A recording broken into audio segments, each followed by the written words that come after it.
সাইদি, মাওলানা আবুল কালাম মোহাম্মদ ইউসুফ, অধ্যাপক নাজির আহমদ, মকবুল আহমদ, সাতক্ষীরা আব্দুল খালেক মন্ডল, এই সমস্ত বর্ষিয়ান 70, 80, 90, 93 বছর লোকদেরকে গ্রেফতার করে কারাগারে ঢুকিয়ে তিলে তিলে মৃত্যুর দিকে তুমি ঠেলে দিয়েছো। ইসলামী মূল্যবোধ, নৈতিক চিন্তা চেতনা সব ধ্বংস করে মিথ্যাচার করে তুমি অহংকারের শেষ সীমায় চলে গিয়েছে।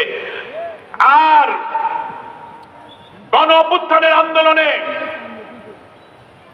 কোটি কোটি মানুষ যখন আন্দোলনের উত্তাল ঢেউ তুলতে শুরু করলো, উত্তরা থেকে, শাহবাগ থেকে, যাত্রাবাড়ি থেকে, রাজধানীর চতুর্দিক থেকে মানুষ যখন গণভবনের অভিমুখে কোটি কোটি মানুষের যাত্রার সূচনা হতে লাগলো, তখন বাংলাদেশের প্রতিদিন 100, 200, 400 করে লাশ পড়তে লাগলো।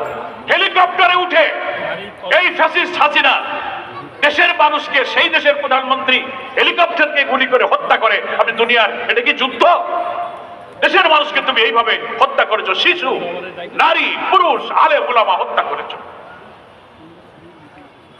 সাভার আশুলিয়ায় গুলি করে করে হত্যা করে ট্রাকের উপরে লাশ স্তূপ করেছে। সেই লাশ পেট্রোল কেরোসিন ঢেলে আগুন দিয়ে মৃত লাশ জ্বালিয়ে পুড়িয়ে ছাই করে দিয়েছে। এত বড় নিষ্ঠুরকে আল্লাহ কি পছন্দ করতে পারে? পারে নাই। তাই তাকে পালিয়ে যেতে হলো। ইতিহাসের অনেক পতিত স্বৈরাচারের ইতিহাস আমরা জানি, কিন্তু শেখ হাসিনার যে নির্লজ্জ বিদায় হয়েছে, এখন কি অবস্থা?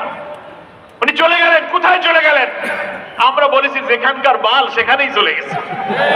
কি বলেন, ঠিক কিনা?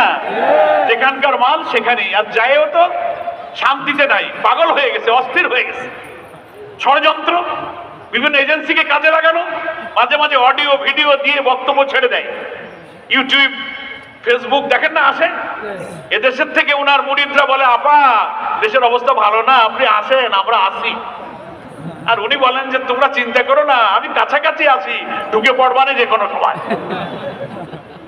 পরেন ঢুকার পর বাংলাদেশের এত বড় খুনি ফ্যাসিস্ট বর্বরের সাথে কি আচরণ করে ঢুকতে পারলে পরে আপনি দেখতে পারবেন। চলে গেলেন কেন? ওই দিন যদি গণভবনে থাকতেন, দুপুর বেলা রান্না ভাত, খাওয়া দাওয়া, হাঁস মুরগি, শাক সবজি, লেকের রুই মাছ সব ফেলে আপনি চলে গেছেন। কত মায়া লাগে। এত উন্নয়ন, এত আস্থা, জনগণ আপনার একেবারে কলিজার ঘিলু, তা আপনি চলে গেলেন কেন? পালান কেন? পালায় যায় কারা? পালায় চোর, পালায় ডাকাত।